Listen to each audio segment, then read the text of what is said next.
অনুমোদন ছাড়া হজ পালন করলে শাস্তির মুখে পড়তে হবে বলে ঘোষণা দিয়েছে সৌদি আরবের স্বরাষ্ট্র মন্ত্রণালয়।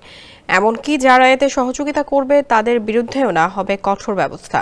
মঙ্গলবার থেকে শুরু হয়ে আগামী 10 জুন পর্যন্ত এই নিয়ম কার্যকর থাকবে। অনুমতি ছাড়া হজ পালন বা হজ পালনের উদ্দেশ্যে মক্কা নগরীয় পবিত্র স্থানগুলোতে প্রবেশের চেষ্টা করলে সর্বোচ্চ 20,000 রিয়াল জরিমানা করা হবে। ভিজিট ভিসার ক্ষেত্রেও এই নিয়ম প্রযোজ্য হবে।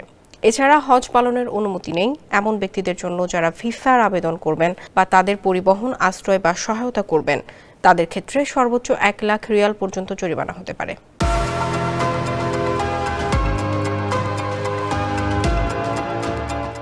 এর বাইরে তাদের নিজ দেশে ফেরত পাঠানো সহ 10 বছরের জন্য সৌদি আরবে প্রবেশে নিষেধাজ্ঞা জারি হতে পারে।